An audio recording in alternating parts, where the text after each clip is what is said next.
Hello friends, welcome to Exampur. तो दोस्तों, आज है 22 जनवरी 2019 और हम करने जा रहे हैं current affair missile. Like, share, subscribe करना मत भूलिएगा। तो दोस्तों, जैसा कि आज आपकी वीडियो थोड़ी सी लेट है, लेकिन उसका कारण क्या है कि यहाँ दिल्ली में थोड़ी ना लाइट की बहुत प्रॉब्लम आ रही कल से और उसके बाद इंटरनेट की बहुत प्रॉब्लम आ रही है, जिसकी वजह से बफरिंग हो रही है। मुझे लगता है बाहर से कोई इस एरिया का प्लांट कोई कनेक्शन वगैरह कोई ख़राब हो गया, जिसकी वजह से ये प्रॉब्लम आ रही है। पर फिर भी हम जितना पॉसिबल हो सके आपके लिए करने की कोशिश कर रहे हैं। तो दोस्तों, निराश मत होइएगा और वीडियो को ज़्यादा से ज़्यादा लाइक, शेयर एंड सब्सक्राइब करिए, ठीक है। चाहे इंटरनेट नहीं चल रहा, चाहे लाइट नहीं आ रही, लेकिन फिर भी हमें जब भी मौका मिल रहा है हम आपके लिए काम कर रहे हैं। वैसे सारी रात हम बैठे रहे, पर क्या करें, अब लाइट का मौका हमें सुबह 5 बजे ही मिला, तो वीडियो इसलिए ये अपलोड हो गई है। बाकी सारा काम तो हम करके बैठे थे। चलो ठीक है फ्रेंड्स, अब आती है क्लास। तो सबसे पहले आता है आपका क्वेश्चन ऑफ द डे। उन्नति कार्यक्रम किसके द्वारा लॉन्च किया गया दोस्तों? तो उन्नति कार्यक्रम इसरो द्वारा लॉन्च किया गया, इंडियन स्पेस रिसर्च ऑर्गेनाइजेशन। तो इसका आंसर बनता है बी।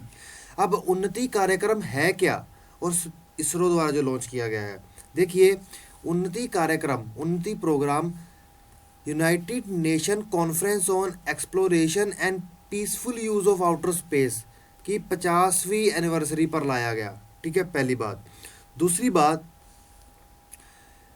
जो उन्नति प्रोग्राम है ये प्लान किया गया कि ये कंडक्ट किया जाएगा, मतलब किया जाएगा किसके द्वारा? UR राव सैटेलाइट सेंटर के अंतर्गत, ठीक है। For 3 years in 3 batches will target 90 officials and 45 countries, ठीक है दोस्तों।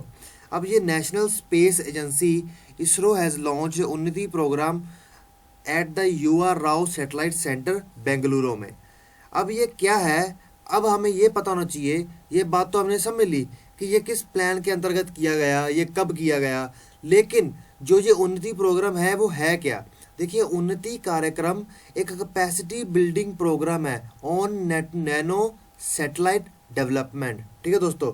जो हमारे नैनो सैटेलाइट है उनके विकास पर एक क्षमता निर्माण कार्यक्रम है, मतलब लोगों की क्षमता को बढ़ाना है नैनो सैटेलाइट बनाने के लिए। ये एक उन्नति का लक्ष्य है दोस्तों, ठीक है। ये बेंगलुरु में कहाँ पे होगा? UR राव सैटेलाइट सेंटर के अंतर्गत, जो कि इसरो के अंदर आता है दोस्तों। अब आता है आपके सामने पहला क्वेश्चन ऑफ द डे। पहला क्वेश्चन, हाल ही में खबरों में रही वदूर झील निम्नलिखित में से कहाँ है? देखिए, ये वर्दुर झील हाल ही में समाचारों में स्थित थी।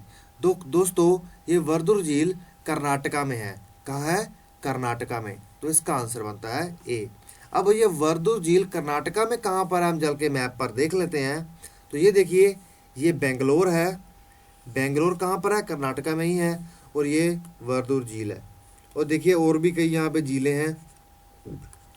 ये बेंगलोर के काफ़ी बाहर आ जाती है, काफ़ी शहर के बाहर, सब बाहर की तरफ। चलो, अब हम चलते हैं आगे। अब आता है आपके सामने दूसरा क्वेश्चन, फ्लेमिंगो फेस्टिवल किससे संबंधित है? फ्लेमिंगो त्योहार किससे संबंधित है? त्योहार लिखना भूल गए, त्योहार। फ्लेमिंगो फेस्टिवल संबंधित है माइग्रेटरी बर्ड्स से, प्रवासी पक्षी, मतलब जो साइबेरिया से पक्षी आते हैं, ये पक्षी हैं जो साइबेरिया से आते हैं इंडिया, ये उनको डेडिकेटेड, उनको समर्पित है ये त्यौहार, फ्लेमिंगो फेस्टिवल। तो इसलिए इसका आंसर बनता है बी। तो ये फ्लेमिंगो फेस्टिवल कहाँ पे होता है? देखिए, ये 3 दिन का त्यौहार होता है फ्लेमिंगो फेस्टिवल, जो होता है पुलिकैट लेक पे। आपको मैंने पिछली क्लासेस में कई बार करवाया है कि पुलिकैट लेक कहाँ पर है, लेकिन ये आज आपका काम है कि खुद से ढूंढे, अगर याद नहीं है कि पुलिकैट लेक कहाँ पर है। इससे आपकी एनालिटिकल एबिलिटी, समीक्षा शक्ति बढ़ेगी। अब नेला पाटू बर्ड सेंचुरी में है। तो ये देखिए, ये साइबेरिया से आते हैं बर्ड, माइग्रेटरी बर्ड हैं, ठीक है दोस्तों, प्रवासी पक्षी हैं।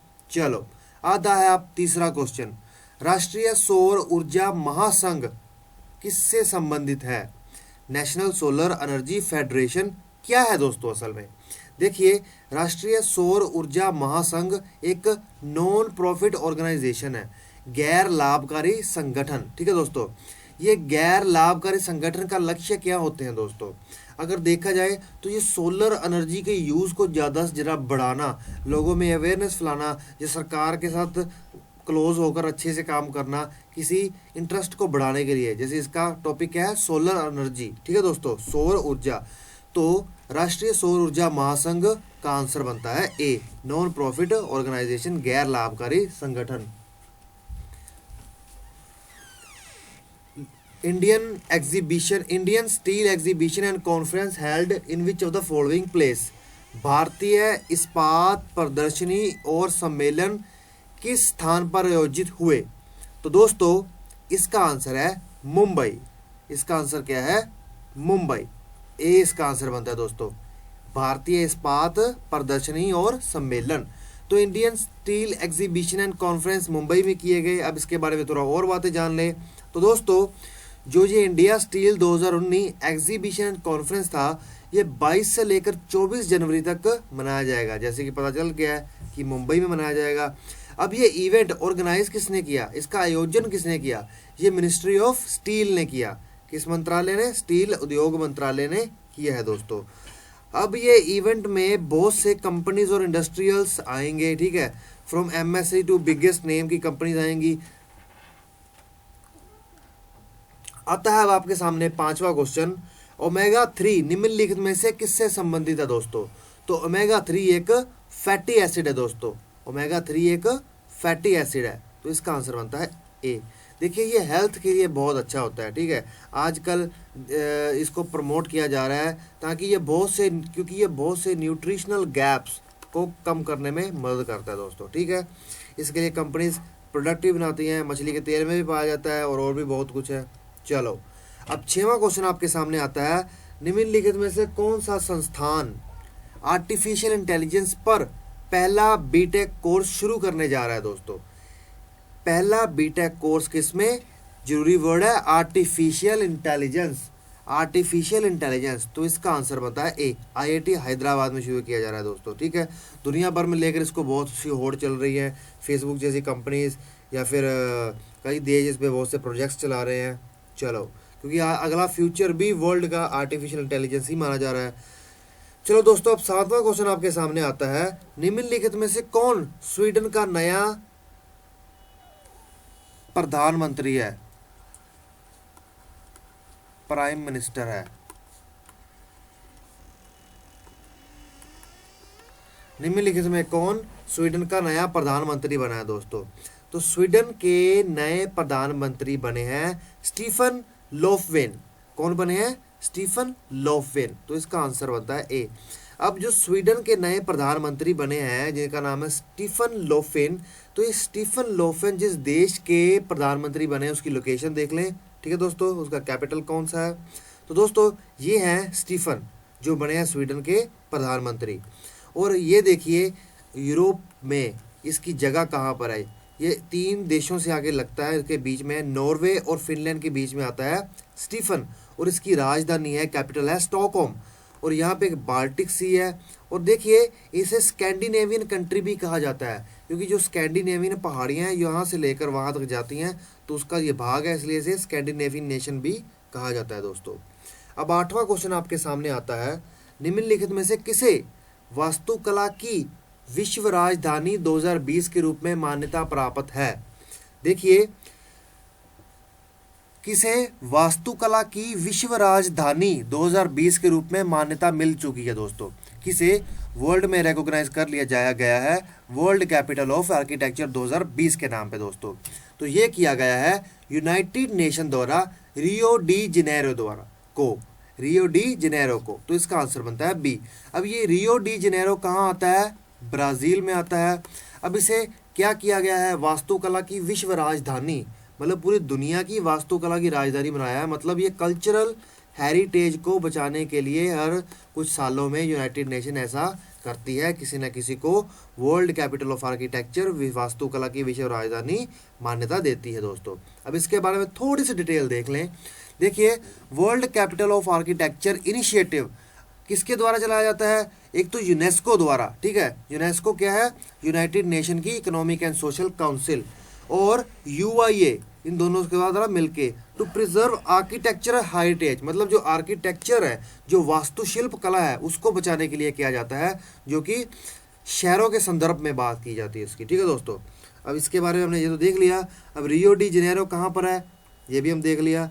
अब ये इंटरनेशनल यूनियन ऑफ आर्किटेक्ट्स, ठीक है, यूआईए की फुल फॉर्म क्या है, इंटरनेशनल यूनियन ऑफ आर्किटेक्ट्स द्वारा किया जा रहा है। अब देखिए इसका थीम क्या है, theme of 2020 World Congress of International Union of Architects is all the world's just one world. ठीक है दोस्तों, चलो अब हम चलते हैं आगे।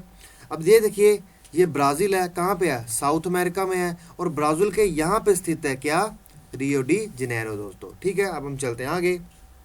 अब नौवां क्वेश्चन आपके सामने आता है, प्रोजेक्ट रीवेव किसके द्वारा शुरू किया गया दोस्तों, प्रोजेक्ट रीवेव किसके द्वारा शुरू किया गया है दोस्तों। तो प्रोजेक्ट रीवेव शुरू किया गया है माइक्रोसॉफ्ट इंडिया द्वारा। माइक्रोसॉफ्ट इंडिया ने प्रोजेक्ट रीवेव चलाया है दोस्तों, तो इसका आंसर बनता है बी। अब प्रोजेक्ट रीवेव माइक्रोसॉफ्ट इंडिया ने चलाया है, ये कहीं ना कहीं फिलैंथ्रोपिस्ट के अंतर्गत आता है। अब दोस्तों अब आपके सामने आता है क्वेश्चन ऑफ द डे, निम्नलिखित में से किसे नेशनल ह्यूमन राइट कमीशन के डायरेक्टर जनरल इन्वेस्टिगेशन के रूप में चुना गया है दोस्तों।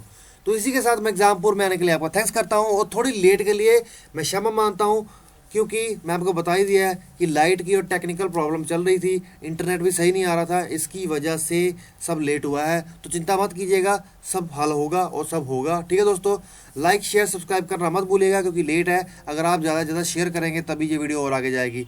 Okay friends, bye.